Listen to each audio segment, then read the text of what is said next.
Dziś już 29 sierpień 2025 rok.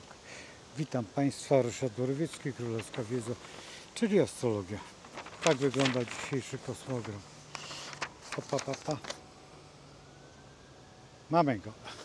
Proszę się przyjrzeć, ewentualnie go sfotografować. Widać go świetnie. I jest ok. No cóż nowego. Nic właściwie. Dwada Samca nadal jest Skorpiona w znaku Panny. Jeżeli patrzymy na to, no to już jest pierwsza jest jaka? Panna. Potem jest Panna Waga, Panna Skorpion, czyli ma charakterystykę bliźniąt. No, czy to warto rozpętać taką wojnę w Skorpionie, w bliźniętach i rozpocząć jakieś niedomówienia, jeszcze tym bardziej. W dodatku, kiedy jesteśmy w stanie przestrzeni takiej niezrównanej troszeczkę, bo to trzeba brać pod uwagę, że czasami to idzie w różnych kierunkach. To nie jest tak, że to jest jeden kierunek. Czasami wyprzedza się Dwada Samce, czasami dopiero nachodzi się, w zależności też w jakim jesteśmy znaku, jakiej jesteśmy sytuacji. Trzeba brać pod uwagę jedną rzecz, że dzisiaj najbardziej nas interesuje polityka i ta polityka no, w założeniu ta najważniejsza, czyli to, co będzie z nami, jaka jest przyszłość, jakie są tendencje, jakie są świadome działania, które otwierają przed nami nowe spojrzenie na rzeczywistość. Rzeczywistość jest, krótko mówiąc, lekko przerażająca, bo niektórzy sobie nie zdają sprawy z tego, że jesteśmy w momencie zmiany epok. Zawsze kiedy występowały zmiany epok, wydarzały się bardzo spektakularne działania. Czas ryb rozpoczynał się od narodzenia Chrystusa, co jest w gruncie rzeczy bardzo ważną rzeczą, ale trzeba brać pod uwagę jeszcze jedną rzecz, że tutaj, jeżeli patrzymy politycznie, było bardzo dziwnie. Herod był namiestnikiem, jakby nie było Rzymu, i to były bardzo ciężkie czasy. My patrzymy, wybraliśmy sobie dziecko, które zostało powołane poprzez Boga jako początek, a w tej chwili tego początku nie widzimy, chociaż nie możemy wcale powiedzieć, że nie będzie jakiegoś spektakularnego momentu, który będzie zaznaczał właśnie tą historię. A tą historię w tej chwili prowokują pewne środowiska, no między innymi nieudana zupełnie środowiskowo działanie w formie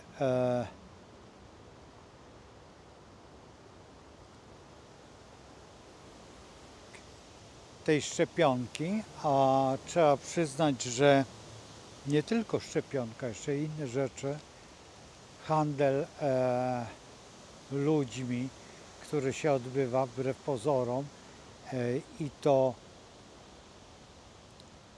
za aprobatą w tej chwili, no chociażby numerowanie wszystkich, które, miejmy nadzieję, że nie dojdzie do tego czipowania, ale gdyby doszło, to jesteśmy po prostu, krótko mówiąc, zwierzętami historii i możemy jeszcze tym bardziej jeżeli będzie jakakolwiek możliwość cyfryzacji dalszej, czy dalszej historii, zaczyna to być bardzo niebezpieczne.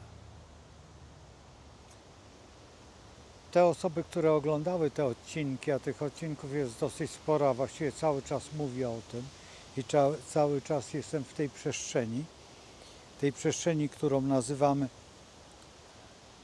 akurat panną, znakiem panny, i panna kroczy w pewnym sensie w swojej czy dojrzałości, raczej bym powiedział niedojrzałości, nieumiejętności rozegrania tego wszystkiego. A trzeba brać pod uwagę, że te aspekty się zmieniają.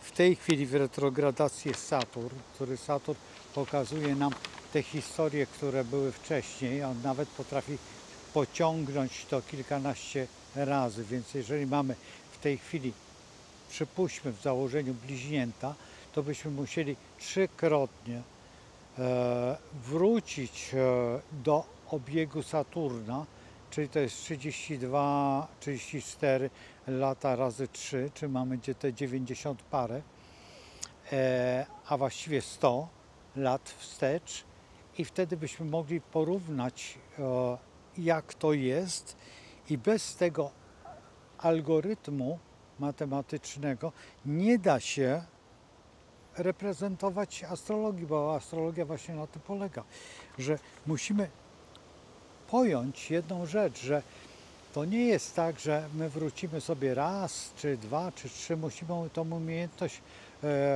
przez wiele lat obserwować i patrzeć, w jakim kontekście chcemy to robić. Akurat zawsze wypada nam, ze względu na 32, 36, 34 rok, 20 któryś, i zwróćcie uwagę, że młodzi ludzie w tej chwili, chociażby pan prezydent Nawrocki, który jest młodym człowiekiem i młodym, niedoświadczonym, jak niektórzy uważają, politykiem, ale jest fantastycznym historykiem i potrafi to zapętlić w systemie dosyć bardzo interesującym, ze względu na to, że te działania są najważniejszymi działaniami, jakie można sobie wyobrazić, wiatr jest, w całej naszej historii.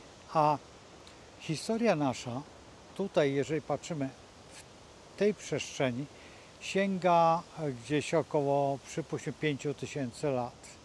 Ktoś powie, no wie pan lekko przesadził, ja zawsze przesadzam, tylko proszę mi udowodnić, że tak nie jest. Jeżeli patrzymy na krzem i toporki krzemowe, które były produkowane, czy dymarki, które istniały w okolicach Kielc, i dzisiaj chwalimy się, no to czyje one były? Czy one były obcych jakichś, czy my jesteśmy autochtonami tutejszymi? Czy większość z nas, czy przybyła? Oczywiście, że tak. Akurat jestem w mieście Łodzi, które no, autochtonów tutaj w gruncie rzeczy jest kilka rodzin. Już właściwie w tej chwili coraz mniej, dlatego że raz, że wymierają, dwa, że wyjeżdżają, po trzecie Łódź staje się miastem niewygodnym za bardzo na mapie interesów, mimo to, że jest w samym środku, ale to jest zupełnie inny powód tego opuszczania, a łodzian, jeżeli patrzymy takich z prawdziwego zdarzenia, to co powiedziałem, to jest 20 parę rodzin, może nawet mniej. Te, które mogą powiedzieć, że są od początku tutaj, a był moment, że miasta Łódź jako Łódź była tylko wyłącznie traktem i wtedy mieszkało naprawdę niewiele osób. Czy mogę się szczycić tym, że jestem łodzianinem? No, w pewnym sensie tak, tylko bardzo, bardzo bym musiał grzebać po kądzielach ze strony ojca, ale tutaj po prostu znam te nazwiska, które są czysto łódzkie. Jak słyszę, to zawsze czuję jakiś respekt. A to miasto zaczęło kwitnąć dopiero zaledwie kilka lat wstecz, bo za zaborów, kiedy car dał temu miastu prawa miasta przemysłowego i to miasto, mimo to, że Łokietek nadał prawa miejskie, a to przy Wolborzu, ale to są inne historie. Dlaczego wspominam o tym? Bo to było w okresie właśnie, co tu ukrywać, ale najbardziej skorpioniastym, chociaż Łódź jako Łódź nie posiada tego właśnie skorpiona mocnego, ale tutaj, jeżeli patrzymy na carat, który był, to dlatego wspominam, bo tutaj jednak stworzono no ziemię obiecaną, a ziemia obiecana, no to ci, którzy wiedzą, to wiedzą i musimy oprzeć się o ten wpływ planetarny i też ten wpływ zodiakalnego interpretowania tego zjawiska, jakim jest teraz i za wszelką cenę. I to jest najbardziej istotne, abyśmy mogli porównać to do jakichś czasów. Zresztą Łódź miała być stolicą po II wojnie światowej. I był taki moment, no ale jednak odbudowaliśmy Warszawę za wszelką cenę i to wszyscy my. I dzisiaj o dziwo niektórzy uważają, że to jest ich Warszawa, tak jak pan chociażby tam, nie chcę wymieniać, ale ci, którzy przegrali, nie potrafią pojąć, że każdy Polak ma tam swoją cegiełkę. Bo kiedy Niemcy zrównali Warszawę do nieistniejącej i bombardowali to, ale oprócz tego jeszcze dokończyli to, no co tu ukrywać, ale Ukraińcy, który weszła ta armia ukraińska i podpalała kamienice od dołu i rzucała, no i właśnie te wszystkie dzieci, które zginęły i to wszystko, cały dobytek, który był w piwnicach, został po prostu spalony, zniszczony. Właśnie tak pozbyłem się. No moja rodzina nie ma pamiątek, które zostały właśnie w powstaniu zniszczone. Właśnie przez takie działania, nie inne, bo ci, którzy szli do Pruszkowa, przecież pamiętają, jak wyglądali ci, którzy to robili.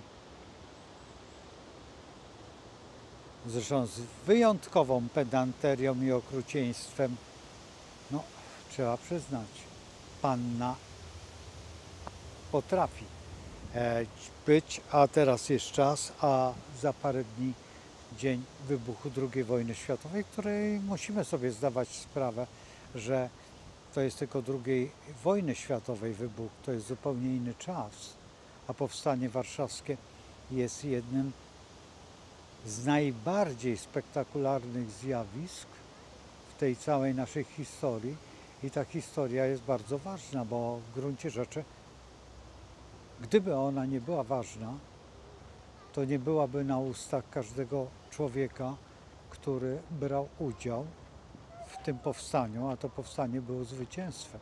Zwycięstwem przede wszystkim jednej rzeczy: języka polskiego, umiejętności fantastycznego zgrania i poprowadzenia młodzieży do tego, że mają się czym chwalić, jeżeli przeżyli. Tak jak moja mama, ja jestem synem i wnukiem osób, które były w powstaniu i mój dziadek po powstaniu zginął w obozie koncentracyjnym niemieckim na terenie Polski. I Niemcy muszą za to dostać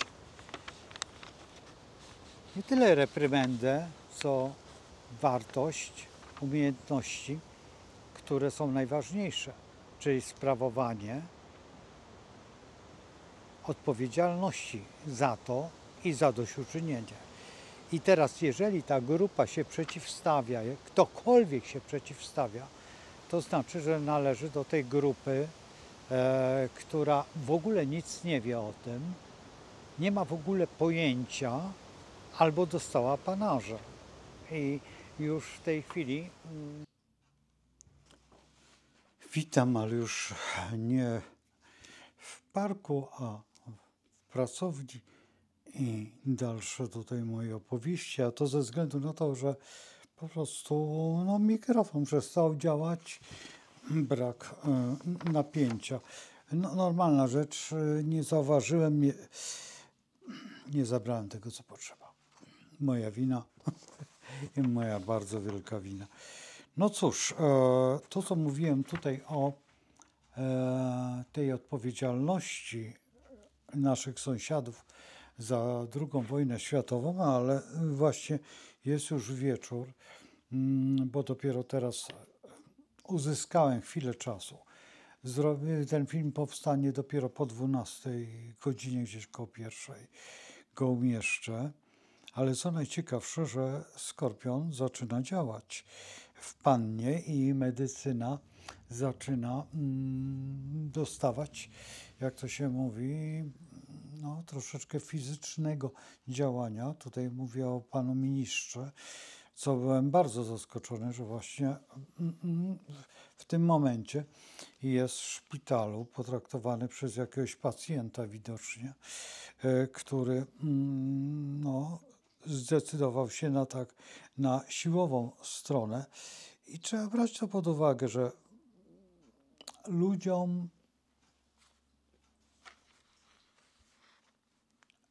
już powiedzmy, że energia nie wytrzymuje, tak? To tylko trzeba brać pod uwagę, że księżyc jest w Skorpionie.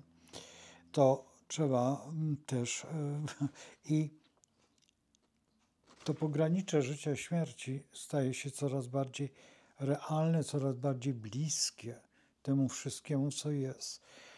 Jest to dziwny moment, bardzo dziwny w naszym życiu, ale bardzo tragiczny. Jednocześnie też, co tu widzicie, czas jest taki, a nie inny.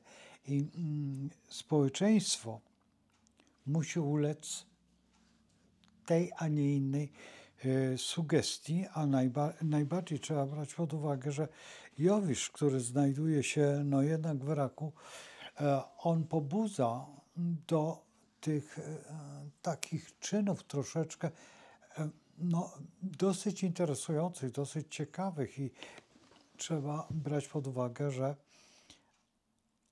o bardzo specyficznej charakterystyce. To wszystko razem daje efekt bardzo dziwnego podejścia. Jesteśmy w Dradzie Skorpiona. Przyjrzyjmy się. To także walka prezydenta Trumpa tutaj o finanse z tymi rezerwami amerykańskimi i tutaj posłanie do sądu. To też trzeba brać pod uwagę, że to jest jednak globalna walka tego wszystkiego. I najciekawsze jest to, że w tym wszystkim główną rolę tutaj w Polsce odgrywa ryba, osoba, która ma urodziła się w tym znaku. I mam nadzieję, że w tej plątaninie historii, a jest historykiem, wyjdzie na wielki plus i mam nadzieję, a nie tracę jej, bo trzeba, jak to, co mnie się najbardziej podoba, że są osoby zdeklarowane odmawiać czy koronkę, czy jakieś inne rytuały chrześcijańskie, chociażby Ojcze Nasz, odmawiać za naszego Pana Prezydenta. I to jest najważniejsza pomoc w tej chwili, jaka istnieje. Astrologia jest fantastyczna, ale bez takiego poparcia znaczy wiele. Zwróćcie uwagę, że kiedy opisuję tutaj, jak najdalej idę tą drogą ateisty, tą drogą takiego powiedzmy dzisiaj społecznika, ale duchowo trzeba być ortodoksą i wierzyć tylko w cuda, a cuda to czas jest właśnie teraz tych cudów. Czas jest teraz tej Panny, która pokazuje nam te refleksje, które mamy w sobie, i to jest to pragnienie wyzwolenia i wejście na wyższy stopień naszej duchowej kariery. A ta duchowa kariera to jest wiara. Wiara przede wszystkim w cuda, ale nie tylko cuda, ale także i to, co nazywamy świadomością. Świadomością tą, która jest dla nas tak szalenie istotną. A w dodatku jeszcze jedna rzecz, którą trzeba brać pod uwagę, że to wszystko, co się dzieje w tej perspektywie, właśnie i tutaj umiejętności słuchania przestrzeni, to znaczy to, co do Was dochodzi, jest sytuacją, która jest bezpretensjonalna. To jest sytuacja naprawdę o najwyższym działaniu. Powodem jest to, że jest Uran w trygonie do Plutona i ten Uran w trygonie do Plutona daje ogromne możliwości. Daje ogromne możliwości, które są w zasięgu ręki, tylko nie chcemy. Musimy je po prostu samemu uaktywniać. Między innymi modlitwa, między innymi medytacja, między innymi kontemplacja. Dlaczego? Dlatego, że wszyscy mamy i otrzymaliśmy świadomość. Ale jeszcze jest oprócz tego tak zwana świadomość zbiorowa. I ta świadomość zbiorowa, jeżeli idzie w jednym kierunku i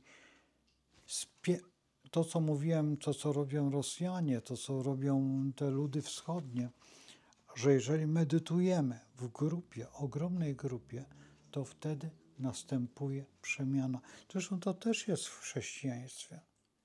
Na początku, kiedy byli ewangeliści, kiedy potrafił mówić i nagle 2000 ludzi przeszło. Zresztą to zrobili Ormianie.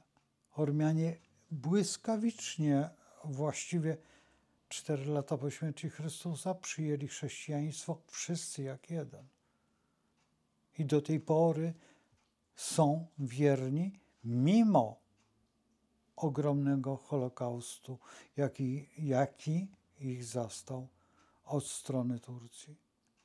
I wiedzą o tym, ale niektórzy zapominają, że to jest naród, który naprawdę przecierpiał i zawsze jest wdzięczny nam, Polakom.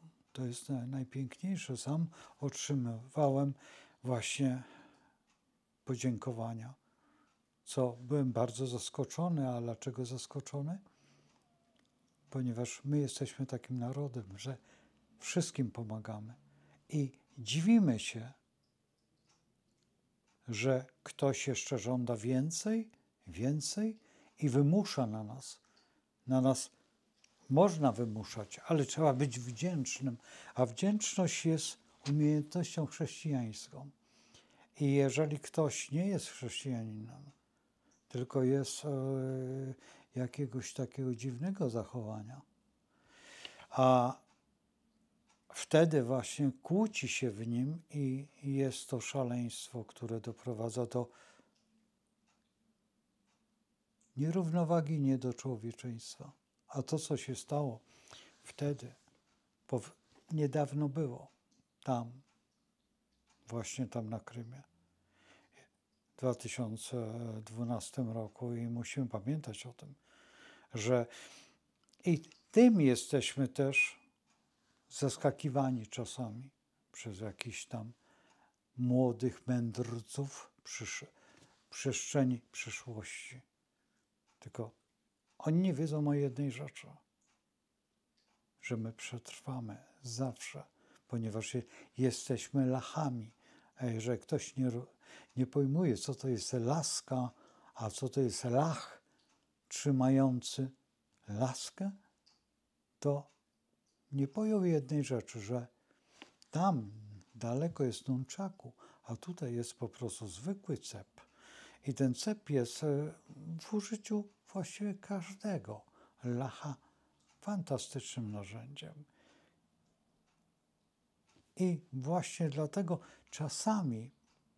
czasami warto zastanowić się, co można zrobić, a w inny sposób ten drzewiec przerobić, co udowodnili żołnierze Tadeusza Kościuszki, którzy poszli razem z nim. I to jest właśnie w naszej historii zapisane, że my zawsze jesteśmy silniejsi i najsilniejsi, bo są tylko dwa narody takie jak my. My i Węgrzy, którzy potrafimy podnieść się w najważniejszych momentach, chociaż Węgrzy mają pretensje do nas za ten, wiecie, który moment, bo mieliśmy kłopoty wtedy w Poznaniu i nie pomogliśmy im. Szkoda.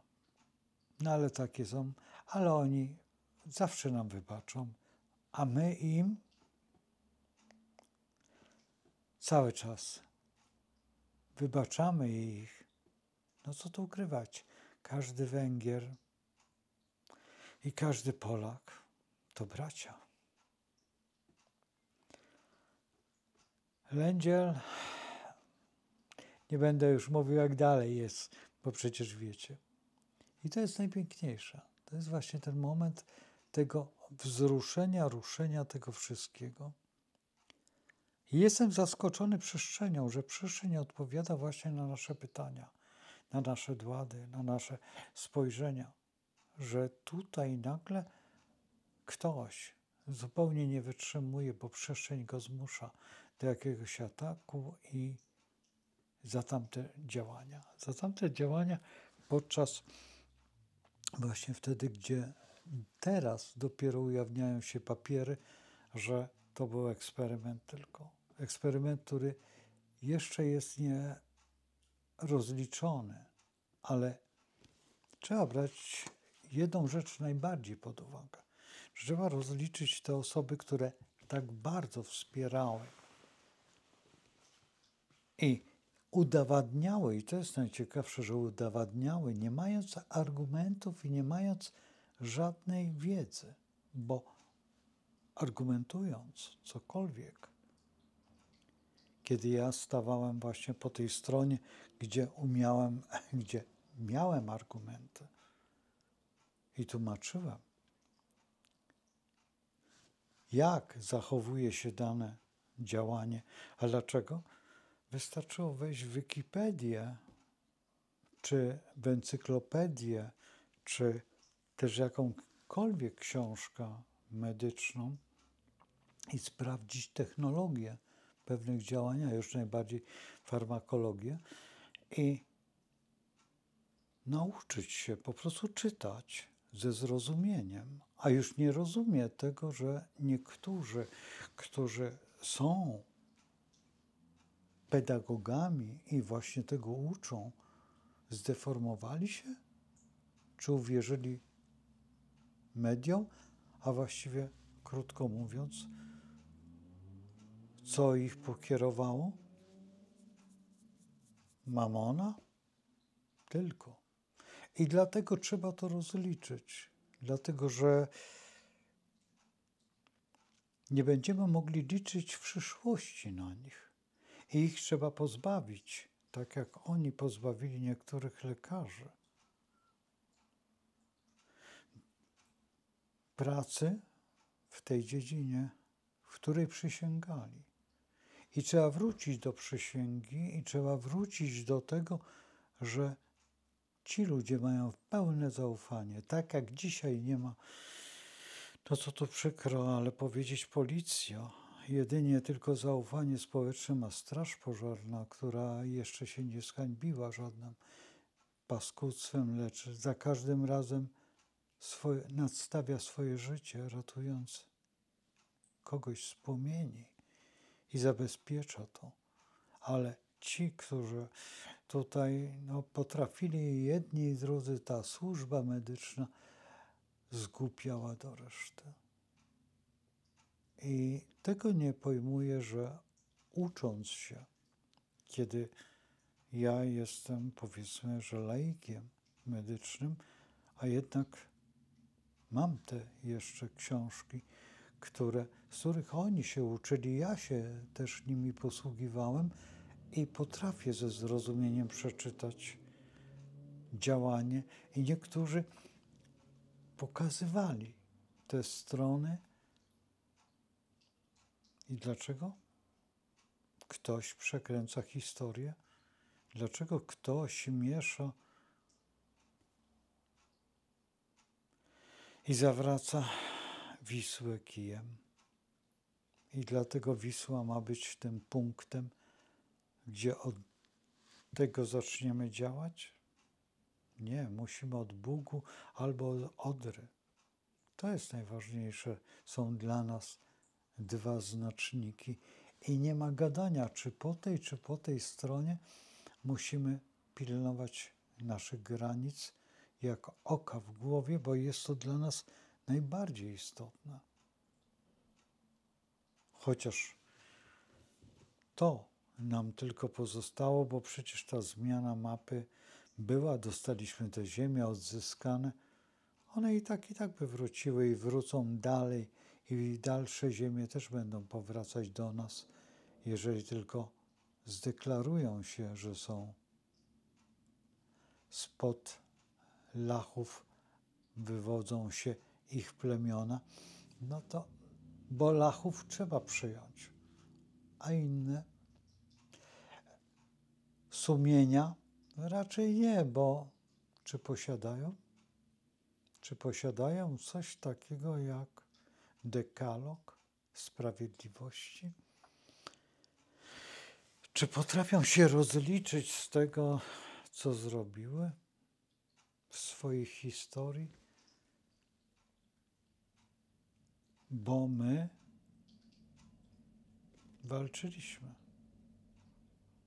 i walczymy do tej pory, w tej chwili, o wolność całej Europy i całego przy tym świata. Zatraciliśmy pewien fundament sprawiedliwości w Solidarności.